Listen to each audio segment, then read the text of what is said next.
Вітаю ўсіх, для вас працуе Зміцер Лукашук, і мы працягваем абмяркоўваць падзеі ў Беларусі і за яе межамі ў нашым супольным праекце Еўрарадыё і Е-прамовы. Пра дрэнны стан беларускай эканомікі гавораць у адзін голас практычна ўсе незалежныя эканамісты. І ўсе яны кажуць пра неабходнасць тэрміновых эканамічных рэформ. Вось толькі існуючая ў Беларусі ўлада ісці на нейкія рэформы не хоча. Адпаведна, нам прадказваюць паглыбленне эканамічнага крызіса ўжо ў весну 2021 года. Якія галоўныя пагрозы для эканомікі Беларусі існуюць сёння? Як на гэтую самую беларускую эканоміку паўплываюць, ці могуць паўплываць розныя санкцыі еўрапейскія? І самае галоўнае, ці ёсць у офіса Ціхановскай нейкая праграма рэформаў і наколькі яна выканальная. Усё гэта ды шмат што іншае мы зараз і абмяркуем. У мяне на сувязі дарадца Святланы Ціхановскай па эканамічных рэформах Алесь Аляхновіч. Добрый дзень, Алесь. Добрый дзень. Алесь, давайте з самага пачатку вы неяк абміналі сваёй увагай Еўрарадыё, таму вы ў нас упершыню, і хацелася б для пачатку даведацца пра ваша бачанне тых, якія пагрозы для эканомікі Беларусі існуюць, на ваш погляд, сёння. Можа, я пачну з больш шырокай карціны сітуацыі. Беларуская эканоміка знаходзіцца ў стагнацыі ўжо даволі працяглы час.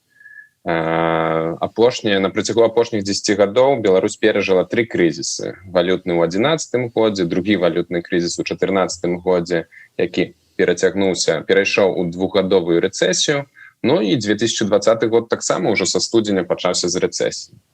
Праблемы ў беларускай эканоміцы, яны не звязаныя з пратэстамі. Пратэсты і вось выбарчай кампаніі, тое, што адбываецца пасля выбараў, яны толькі прыспешылі некаторыя негатыўныя моманты. У беларускай эканоміцы ёсць два сектары. Ёсць 50% эканомікі, які генеруе прыватны сектар. Ён даволі здаровы, даволі эфектыўны, ён здольны канкураваць з замежнымі кампаніямі. І ёсць 50% эканомікі дзяржаўнай, якая ствараецца на дзяржаўных прадпрыемствах, ці у дзяржаўным сектары, гэта сістэма адукацыі, гэта ахова здароўя, публічная адміністрацыя. І гэты сектар, на жаль, ён доўгія гады не дзейнічаў на рынкавых умовах. Пастаянна ён мог разлічваць на падтрымку з боку дзяржавы, на адтэрміноўку падаткаў, на адтэрміноўку крэдытаў, на ануляванне гэтых крэдытаў з боку, напрыклад, дзяржаўных банкаў у Беларусі. І таму не было асабліва прычынаў, каб гэтыя прадпрыемствы развіваліся. Калі мы паглядзім, што адбывалася са многімі дзяржаўнымі прадпрыемствамі, то, ў прынцыпе, можна заўважыць, што за апошнія 10-15 гадоў іх персанал ужо скарачаўся. Некаторыя з гэтых прадпрыемстваў, якія дзейнічалі дзесяткі гадоў, яны ў апошнім часе ўжо былі ліквідаваныя часткова ці цалкам. Альбо тыя нерэнтабельныя прадпрыемствы, іх далучалі да больш паспяховых прадпрыемстваў, ствараючы холдынгі і гэтак далей. Але праблема нікуды не знікала. У нас на сёння ў Беларусі дзейнічае 3200 дзяржаўных, сярэдніх і буйных прадпрыемстваў. Нельга сказаць, што ўсе гэтыя прадпрыемствы яны маюць стратэгічную мэту, што яны павінны быць кантраляваныя з боку дзяржавы. На жаль, той менеджмент, які ёсць на дзяржаўных прадпрыемствах, ён не заўсёды высокакваліфікаваны. Гэты менеджмент састарэлы, ён не адпавядае сённяшнім умовам эканомікі. І таму, у прынцыпе, беларуская эканоміка вось ужо многія гады знаходзіцца ў стагнацыі. Мы не толькі перасталі хутка развівацца, як мы развіваліся ў нулявыя гады, але мы таксама пачалі адставаць ад нашых суседзяў, напрыклад, ад Польшчы, напрыклад, ад Літвы, ці ў сярэднім ад заходняй Еўропы. Олесь, я вот слухаю вас и думаю, вот все ж таки, калі мы кажем про рэформы, вы напэўна чулі, выскочила з головы, хто гэта сказаў, але хтосьці з дзяржаўных чыноўнікаў, гаворачы пра вот усіх тых, хто выходзіць на пратэсты, і найперш тых, хто, ну, можа быць там, не знаю, тут цяжка, конечно, сказаць лідары пратэста, тому что вялікая самаарганізацыя, але, скажем, вот тыя офіс Ціхановскай, я так ведаю, хутчэй за ўсё мелі на ўвазе, маўляў, вот гэтыя ўсе людзі, ну і вы у тым ліку, гэта такія вот, по-моему, нават і прагучала, шарыкавы, мэта якіх толькі адабраць і падзяліць. Так вот, як вы лічыце, у Беларусі яшчэ засталося, што адбіраць і дзяліць, і ўвогуле ці такая мэта існуе? Гэта добрае пытанне, і насамрэч цяжка так адназначна адказаць, не маючы доступу да ўсёй інфармацыі, унутранай інфармацыі, да фінансавага стану розных прадпрыемстваў і тэхналагічнага стану прадпрыемства, наколькі спісанае абарудаванне на іх. Каб гэта зрабіць, патрэбна зрабіць аналіз, ну, грунтоўны аналіз усяго сектара дзяржаўных прадпрыемстваў. І на гэтай аснове ўжо прымаць рашэнне, якія з гэтых прадпрыемстваў яны здольныя быць рэнтабельнымі, здольныя эфектыўна канкураваць на рынкавых умовах, якія з гэтых прадпрыемстваў могуць быць патэнцыйна рэнтабельныя, калі ім зараз дапаможа дзяржава. І трэцяя група прадпрыемстваў — гэта тыя, якія знаходзяцца ўжо шмат гадоў, якія пастаянна нерэнтабельныя, якім пастаянна іх дзяржава падтрымлівае, яны ўсё роўна не здольныя эфектыўна працаваць. І з гэтымі прадпрыемствамі трэба нешта рабіць, трэба іх, в принципе, частку з іх, магчыма, трэба ліквідаваць. Так. І што я хочу сказаць? Ну, не трэба баяцца таго, што частка прадпрыемстваў будзе зліквідаваная. Так? Таму што гісторыя эканомікі і гісторыя грамадства, яна нас вучыць, што ў розныя перыяды былі такія сферы эканомікі ці такія прафесіі, якія з часам пераставалі быць патрэбныя. Ну, напрыклад, былі людзі, якія там извозчики, так, развозили людей на конях, так. Зараз няма гэтай прафесіі. Ці гэта азначае, што чалавецтва нешта згубіла? В прынцыпе, не. З'явіліся таксоўкі. Тое самае, в прынцыпе, можна сказаць пра некаторыя беларускія прадпрыемствы. Яны ў нас ёсць, якія вырабляюць вытворчасць, якая альбо вельмі дарагая, і яна не канкурэнтаздольная з, не ведаю, іншай вытворчасцю прыватных прадпрыемстваў, можа, замежных прадпрыемстваў. Альбо яна нават не патрэбная, так? То бок яе там набываюць іншыя дзяржаўныя там прадпрыемствы, але ў прынцыпе яна там хутка псуецца, яна не дае той самай эфектыўнасці, якую дае вытворчасць іншых прадпрыемстваў. І ў гэтым няма праблемы, што частка прадпрыемстваў Беларусі яна патрабуе ўжо змены. Звычайна ў краінах, якія праходзяць трансфармацыю, вельмі хутка пачынае расці прыватны сектар. І гэты прыватны сектар, ён ужо дае і месца працы, ён дае новыя падаткі для дзяржавы. Дзяржава з гэтых падаткаў можа сама інвеставаць у інфраструктуру, можа інвеставаць у развіццё школаў, лякарняў, то бок сацыяльнай інфраструктуры таксама. Можа выдаваць гранты для людзей, якія гатовы пачынаць свой уласны бізнес. Гэта таксама важна, каб людзі маглі атрымаць ільготны крэдыт, каб маглі спрабаваць сябе ў бізнесе. Так? Ну, такая гісторыя, тут не трэба баяцца.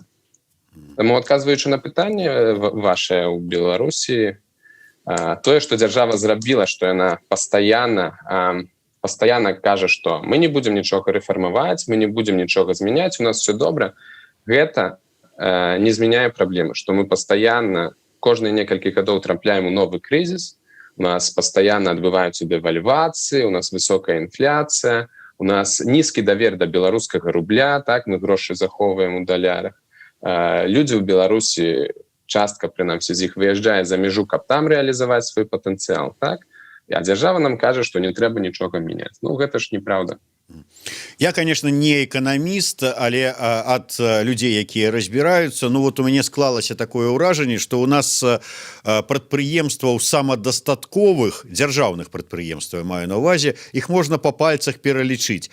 Фактычна вось Беларусь калій, там можа быць нафтаперапрацоўка і яшчэ там пара-тройка прадпрыемстваў, гэта ўсё, што трымае на плыву ўсе астатнія прадпрыемствы, нават улічваючы там іх тых гігантаў, пра якіх любяць хваліцца, кшталту трактарнага завода.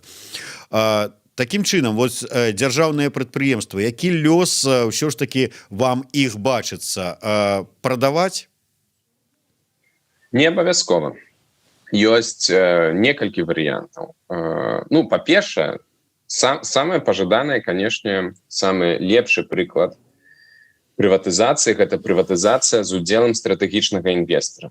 То бок, калі ў Беларусі знаходзіцца альбо беларускі капітал, беларускі бізнес, які дзейнічае ўжо ў гэтай галіне эканомікі, часам так адбываецца, напрыклад, у сельскай гаспадарцы, так, што фірма прыватная, якая там таксама займаецца, працуе на сельскай гаспадарцы, набывае дзяржаўны нейкі калгас ці саўгас і праводзіць там змены, запрашае менеджераў сваіх, і ўрэшце рэшт часам гэтыя дзяржаўныя прадпрыемствы, былыя дзяржаўныя прадпрыемствы, яны становяцца больш эфектыўнымі, яны прыносяць прыбытак і так далей. То бок важна знайсці, як бы самае карыснае, гэта калі можна знайсці стратэгічнага інвестара. Там, напрыклад, для МАЗа знайсці такога інвестара, як нямецкі МАН ці там расійскі КамАЗ. Так? А там для беларускай нафтаперапрацоўкі можна знайсці там брытыйскі BP, напрыклад, а можа расійскі нейкі адпаведнік. Так? Зразумела, там тэндеры і дамова паміж дзяржавай і гэтым стратэгічным інвестарам, яна павінна быць, гэтыя ўсе умовы павінны быць адкрытыя для грамадства, каб гэта не было перадача уласнасці ў рукі там алігархаў ці людзей набліжаных да ўлады. Так, то бок ёсць такая магчымасць, стратэгічны інвестар. Іншая магчымасць — гэта калі на дзяржаўных прадпрыемствах пачынаюць дзейнічаць у рынкавых умовах. То бок замест таго, каб ствараць, там, не ведаю, высокія акцызы, каб нетарыфныя абмежаванні, каб, напрыклад, замежныя прадпрыемствы не маглі падстаўляць сваю прадукцыю ў Беларусь і такім чынам ствараць канкурэнцыю для дзяржаўных прадпрыемстваў. Трэба, наадварот, адкрываць беларускую эканоміку і прымушаць дзяржаўныя фірмы канкураваць на такіх самых асновах, як все іншыя фірмы. І беларускія прыватныя фірмы, як і замежныя фірмы. У такой сітуацыі, у такіх рынкавых умовах, нават тыя дзяржаўныя прадпрыемствы, якія сёння працуюць неэфектыўна, яны ўрэшце рэшт будуць вымушаныя і супрацьдзейнічаць карупцыі на сваіх прадпрыемствах і супрацьдзейнічаць неэфектыўнасці на сваіх прадпрыемствах, перастаць займацца рознымі палітычнымі справамі, перастаць наймаць ідэолагаў. Вы ведаеце, у нас там дзесяткі тысячаў ідэолагаў працуе ў дзяржаўным сектары. Гэта другі варыянт. Так? Варыянт такі, што на дзяржаўных прадпрыемствах, звычайна на буйных дзяржаўных прадпрыемствах ёсць вельмі шмат актываў, якія не выкарыстоўваюцца. Так? То бок ёсць, умоўна кажучы, там буйное дзяржаўнае прадпрыемства, якое там вырабляе ці то нафтапрадукты, ці там прадукцыю з метала. Але акрамя гэтага яна яшчэ мае там свае, не ведаю, санаторыі, сваю нейкую іншую сацыяльную інфраструктуру, свае там калгасы часам, так, Нацбанк у розныя гады меў, напрыклад, на сваім балансе сельскагаспадарчыя прадпрыемствы, так. То бок гэта ўсё павінна быць у першую чаргу выдзелена з асноўнага бізнеса, якім павінна займацца дзяржаўнае прадпрыемства. Алесь, яшчэ гэта называецца малая... Гэта называецца малая прыватызацыя, так? Калі частка актываў можа быць лёгка, хутка быць прададзеная, ну там розныя офісныя памяшканні, напрыклад, склады. Я кажу зразумела пра тое, што не выкарыстоўваецца на дзяржаўным прадпрыемстве, але трэба за гэта плаціць падатак, трэба час ад часу рамантаваць, трэба, каб там быў ахоўнік і гэтак далей. То бок кошты прадпрыемства і так паносяць, а карысці ніякай. Гэтыя рэчы можна хутка і эфектыўна аддаць іншым уласнікам, якія будуць гэта выкарыстоўваць эфектыўна.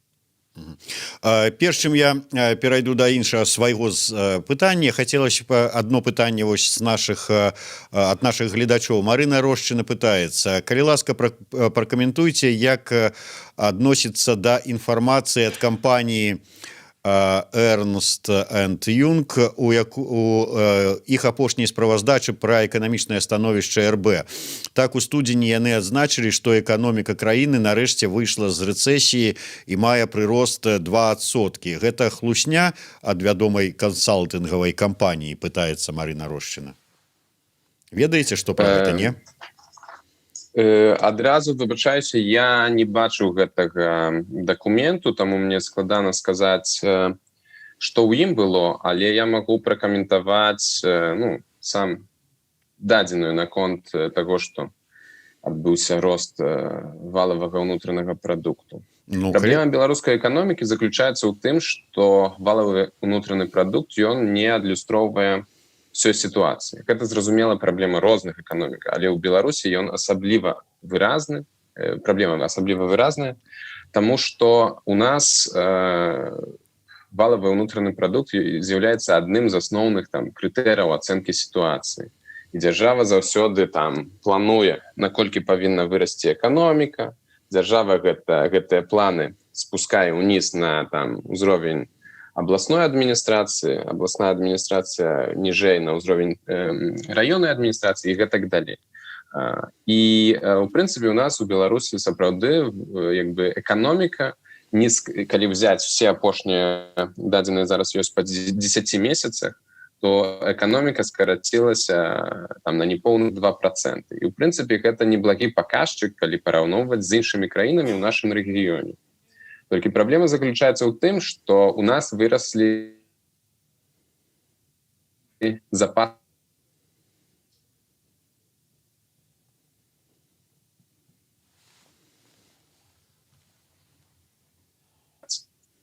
і аб'ём запасаў на складах, ён зараз максімальны за апошнія 5 гадоў. Таму валавы ўнутраны прадукт не выглядае так дрэнна, але застаюцца праблемы з фінансамі дзяржаўных прадпрыемствах. Бо яны заплацілі за імпартныя запчасткі, яны заплацілі за працу свайго персаналу, яны заплацілі падаткі, але яны не атрымалі выручкі за гэтую пастаўленую прадукцыю. І невядома, ці гэтыя склады ўрэшце рэшт у наступным годзе будуць распрададзеныя. Таму не ўсё так добра, я бы тут не пагадзіўся з такой ацэнкай сітуацыі. Зразумела. Алесь, яшчэ адзін момант датычны эканомікі і таго палітычнага крызісу, у якім знаходіцца наша краіна. Адныя кажуць, што калі палітычны крызіс будзе працягвацца, гэта будзе крыж эканомікі, другія крыж на эканоміцы, другія кажуць, што калі гэты палітычны крызіс не скончыцца зменай улады, улада застанецца тое ж самае, то гэта хутчэй будзе крыж на эканоміцы. Ваше меркаванне, тое, што мы маем, вось гэты палітычны крызіс, чаго па выніку чакаць і што больш страшна для эканомікі менавіта, калі пратэсты і палітычны крызіс будзе працягвацца, альбо калі ён стухне і скончыцца перамогай існага рэжыма? У абодвух сітуацыях беларускую эканоміку не чакае нічога добрага. Калі уявім сабе, што сітуацыя нейкім чынам улады бяруць яе пад кантроль, выкарыстоўваючы рэпрэсіі, прымушаючы людзей, не ведаю, зачыняць свае бізнесы, з'язджаць мяжу, хавацца і гэтак далей, то беларускую эканоміку все роўна не будуць чакаць некія пазітыўныя змены. Бо інвестары беларускія внутры краіны, яны пакуль што не збіраюцца пачынаць новых інвестыцыяў. Інвестары замежныя у такой сітуацыі, калі ўсе нават базісныя эканамічныя правы парушаюцца, яны таксама не будуць інвеставаць у Беларусь. Міжнародныя фінансавыя інстытуты, такія як ЕБРР, Еўрапейскі інвестыцыйны банк, Міжнародны валютны фонд, яны таксама не будуць працаваць з беларускім дзяржаўным сектарам. У Беларусі улада будзе помсціць прыватнаму бізнесу, які быў нелаяльны да сістэмы. Так? То бок у нас будуць зачыняцца прыватныя прадпрыемствы. Людзі будуць здымаць грошы з банкаўскай сістэмы, то бок нас можа чакаць чарговы віток дэвальвацыі і інфляцыі. І у такой сітуацыі палітычнай нестабільнасці улады не будуць праводзіць ніякіх рэформаў. Так? То бок наадварот яны кажуць, што на прыватныя прадпрыемствы трэба ўвесці прадзяржаўныя прафсаюзы. Так? Яны кажуць, што яны зараз блакуюць выезд беларусаў за мяжу. Гэта таксама ёсць нейкі элемент ціску. Ёсць перад гэтым былі выказванні, што дзяржава будзе падтрымліваць толькі лаяльны да дзяржавы бізнес. Так? Гэта таксама паказвае, што нас можа чакаць у будучыні, што гайкі наадварот будуць закручвацца, калі сённяшняя ўлада застанецца. А не будзе лібералізавацца эканамічная дзейнасць. З іншага боку, чым больш паглыбляецца, чым больш працягваецца гэты палітычны крызіс, для эканомікі гэта таксама дрэнна, таму што у такой палітычнай невызначанасці людзі не могуць працаваць нават маральна, псіхалагічна, яны неэфектыўна працуюць. Былі сацыялагічныя пытанні, якія паказвалі, што вялікая частка персаналу не можа працаваць на прадпрыемстве, яны часцей бяруць бальнічны, яны часцей працуюць так званыя італьянскія забастоўкі, так, то бок з'яўляюцца на працы, але не выконваюць сваю працу, выконваюць працу, але паводле рэгламенту, карацей, яна дае іншы плён ужо зусім. І самае лепшае выйсце з гэтай сітуацыі гэта ўсё ж такі, калі б можна было спыніць рэпрэсіі і нейкім чынам сесці за стол перамоваў і дамовіцца, як з гэтай сітуацыі выходзіць. Так? Зразумела, перад гэтым павінны быць выпушчаны ўсе палітвязні, спыненыя рэпрэсіі, а тыя злачынцы, якія дзейнічалі беспраўна, яны павінны быць пакараны. У Беларусі пакуль што крымінальныя справы адкрытыя супраць пратэстоўцаў і ніводнай справы не адкрыта супраць тых, хто фальсіфікаваў выбары, тых, хто збіваў людзей, тых, хто гвалтаваў людзей і забіваў. Таму у такіх умовах немагчыма пачынаць дыялог. Наконт санкцый, як вы асабіста ацэньваеце санкцыі заходнія, асабліва калі размова ідзе пра нейкі эканамічны складнік гэтых санкцый? Афіцыйны Мінск сцвярджае, што гэта удар па эканоміцы Беларусі і адпаведна па шараговых беларусах. Эксперты асобныя кажуць пра тое, што гэта штурхае наадварот, падштурхоўвае Беларусь у цесныя абдымкі Масквы і гэтак далей. Але офіс Ціхановскай, наколькі я разумею, ўсё ж такі яны дабіваюцца увядзення больш шырокіх санкцый. Шла размова нават пра тое, каб адключыць Беларусь ад сістэмы SWIFT. Дарэчы, это не вы падказалі гэтую думку наконт адключэння. Як вы лічыце, ўсё ж такі, ці будзе сэнс ад нейкіх санкцый, калі увесь папярэдні вопыт паказвае, што ніякага такога выніку станоўчага ад іх, калі, можа быць, апроч вызвалення на пэўным этапе палітвязняў, такі гандаль, іншага нічога не было? Трэба разумець, што доўгі і пакрокавы працэс. Ён пачынаецца з непрызнання вынікаў выбараў. Гэты этап мы прайшлі, потым наступае этап персанальных санкцыяў супраць тых, хто фальсіфікаваў выбары, напрыклад, хто збіваў людзей. Гэты этап праходзім. Чарговы этап – гэта кропкавыя эканамічныя санкцыі. Пакуль што яны былі звязаны з адмовай розных міжнародных фінансавых інстытутаў, перадусім Еўрапейскі банк рэканструкцыі і развіцця і Еўрапейскі інвестыцыйны банк. Яны адмовіліся супрацоўнічаць з дзяржаўным сектарам эканомікі, а яны былі даволі значным інвестарам у беларускую эканоміку. У мінулым годзе яны інвеставалі разам у Беларусь каля 900 мільёнаў долараў. Зразумела, не ўсе з гэтых 900 мільёнаў долараў гэта былі праекты з дзяржаўным сектарам, частка гэта было звязана з падтрымкай прыватнага сектару.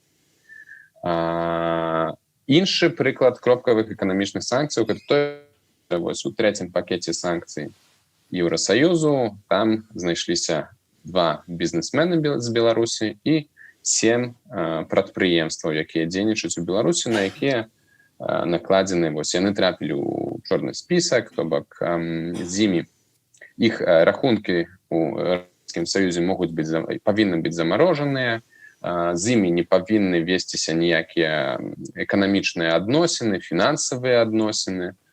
В прынцыпе, магчыма, можа дайсці нават да таго, што іншыя прадпрыемствы, якія будуць супрацоўнічаць з гэтымі беларускімі падсанкцыйнымі прадпрыемствамі ці бізнесменамі, яны таксама могуць трапіць у чорны спіс. Пакуль гэтага няма. То бок гэта толькі пачатак кропкавых эканамічных санкцый.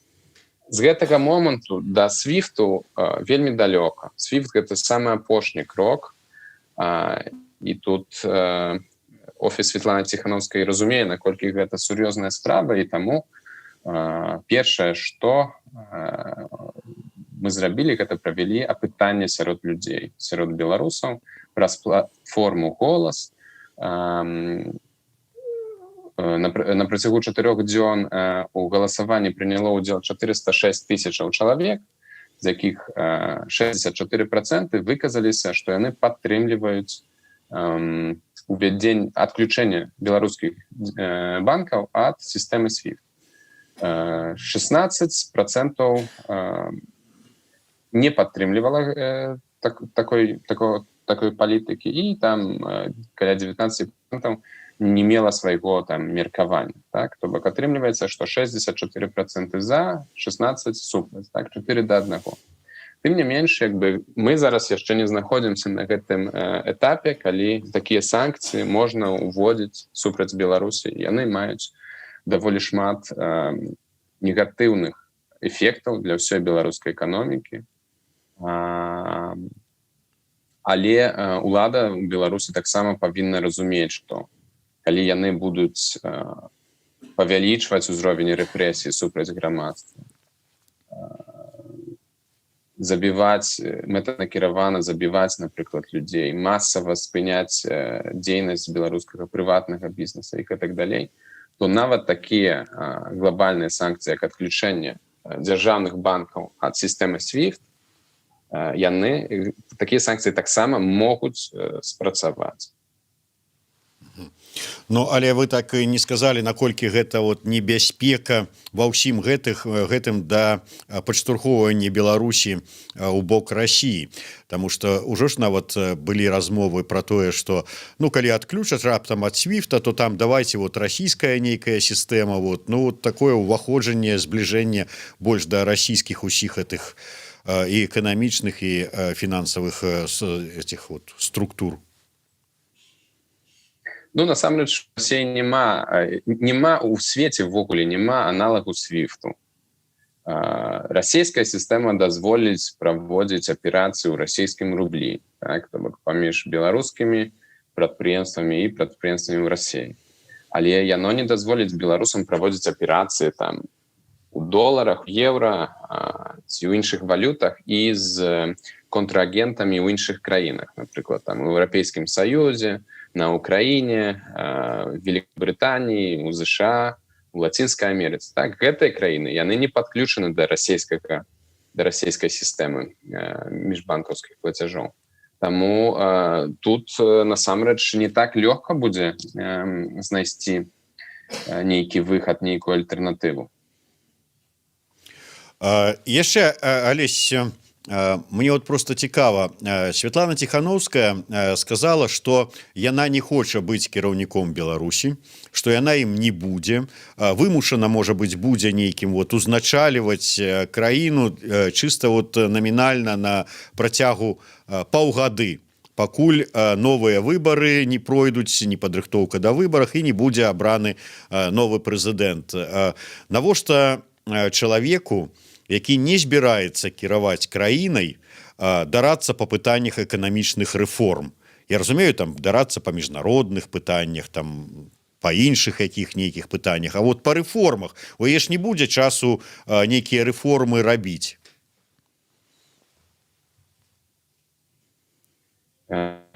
Зразумела, але як толькі пачнецца пераходны перыяд, калі сапраўды Святлана Тихановская зможа узначаліць, стаць прэзідэнтам у Беларусі паводле вынікаў галасавання, якое прайшло 9 жніўня, то тым не менш трэба будзе адказваць на розныя балючыя эканамічныя пытанні, і для гэтага трэба рыхтавацца. То бок не можа быць так, што напрыклад, Святлана Тихановская некалькі месяцаў з'яўляецца прэзідэнтам, і у яе няма адказу там на асноўныя эканамічныя пытанні. То бок каманду эканамістаў і бачанне, што рабіць вось пасля дня X, калі Святлана Тихановская становіцца прэзідэнтам, гэта трэба. Плюс іншая праца, якая патрэбная ўжо цяпер, гэта ўсё ж такі праца на карысць Беларусі ўжо цяпер. Так? То бок нават калі ўлада не зменіцца самым бліжэйшым часам, то трэба ствараць праграмы падтрымкі і для пацярпелых, і для незалежных прафсаюзаў, і для СМІ, і для прыватнага бізнесу. Усё, канешне, па меры магчымасці, бо гэта таксама складана, калі няма рэальнага кантролю над уладай, каб ствараць такія даволі амбітныя праграмы. Але гэта трэба рабіць, і трэба людзей падтрымліваць. І дзеля гэтага таксама патрэбная праца эканамістаў, каб размаўляць з міжнароднымі фінансавымі арганізацыямі, каб размаўляць з Еўрапейскай камісіяй, каб размаўляць таксама з іншымі краінамі і шукаць гэтай падтрымкі, у тым ліку фінансавай падтрымкі для беларусаў. Таму эканамічная праграма і эканамічныя рэформы — гэта не адзіная праца, якая выконваецца для офісу Святланы Тихановскай. Уявім сабе, што Святлана Тихановская, вось яна на белым кані ўязджае ў Мінск, яна хай сабе там і на непрацяглы тэрмін, але прэзідэнт разам з ёй прыязджае дарацца па эканамічных рэформах Алеся Ляхновіч, і першае, што ён робіць, ці раіць рабіць, якую рэформу, які эканамічны закон, там, якое эканамічнае рашэнне прыняць? Трэба раздзяліць гэта на два накірункі. Першае — гэта кароткачасовая праграма эканамічнай стабілізацыі. Што трэба зрабіць, каб хутка беларускую эканоміку падняць з ямы і каб яна пачала свой рост. Другі накірунак — гэта ўжо больш доўгатэрміновая праграма, гэта праграма інстытуцыйных рэформаў. Яна павінна працаваць некалькі гадоў. Агульнае бачанне інстытуцыйных рэформаў ўжо апублікавана, яно ёсць у інтэрнэце на старонцы belleconomy.com. Там больш за 60 эканамістаў, перадусім эканамістаў з Беларусі і беларускіх эканамістаў за мяжой, яны падпісаліся пад такім агульным супольным бачаннем, што Беларусі трэба рабіць доўгатэрмінова, як павінны выглядаць фундаменты беларускай эканомікі. Што тычыцца кароткатэрміновай праграмы макраэканамічнай стабілізацыі, тут трэба, па-першае, падтрымаць у сувязі з тым, што ў нас зараз адбываецца пандэмія, трэба падтрымаць і грамадства, і эканоміку ў часы пандэміі. Асабліва тыя прадпрыемствы, якія найбольш пацярпелі ад наступстваў пандэміі. Гэта турыстыка, гэта рітэйл, гэта кавярні, рэстараны, некаторыя іншыя фірмы, якія звязаныя з паслугамі, так, дзе у выніку пандэміі гэтыя фірмы цяпер не маюць попыту на свае паслугі. Трэба таксама другі крок, гэта выкарыстаць усе магчымасці, якія ёсць зараз у свеце, каб прыцягнуць ільготныя рэсурсы, фінансавыя рэсурсы для інвестыцый у сістэму аховы здароўя. Яна ў Беларусі дагэтуль яшчэ недафінансаваная, і мы яшчэ можам шмат зрабіць, каб набыць больш медычнага абарудавання, у тым ліку для лекараў, мадэрнізаваць лекарні, забяспечыць большыя заробкі для медычнага персонала. Трэцяя рэч – гэта патрэбна стварыць, знайсці фінансавыя крэдытныя рэсурсы для развіцця беларускага бізнесу, каб бізнес мог атрымліваць крэдыты не пад 10-15%, як цяпер, ці нават 20%, а пад пару некалькі процентаў, так, каб такім чынам можна было развівацца. Але ўсё гэта немагчыма ў Беларусі ажыццявіць, пакуль не будзе вырашаны палітычны крызіс, пакуль у Беларусі не будуць незалежная судовая сістэма, і ўрэшце рэшт, пакуль у Беларусі эканамічныя правы ўласнасці, напрыклад, эканамічныя правы, такія як права ўласнасці, выконвацца. А ў Беларусі, на жаль, зараз такая сітуацыя, калі бізнес не ўпэўнены ў тым, што з ім будзе заўтра, і з ім фізычна, і таксама з яго прадпрыемствам. Дзякуем. Ну вось ведаем ужо, што першае будзе зроблена новымі ўладамі, калі змены адбудуцца. Ну, будзем спадзявацца, што планы не зменяцца. Дзякуй вялікі. З намі на сувязі быў дарадца Светланы Ціханаўскай па эканамічных рэформах. Алесь Ляхновіч, Зміцер Лукашук працаваў для вас у сумесным праекце Еўрарадыё і Е-прамовы. Слухайце і глядзіце нас. Дзякуй.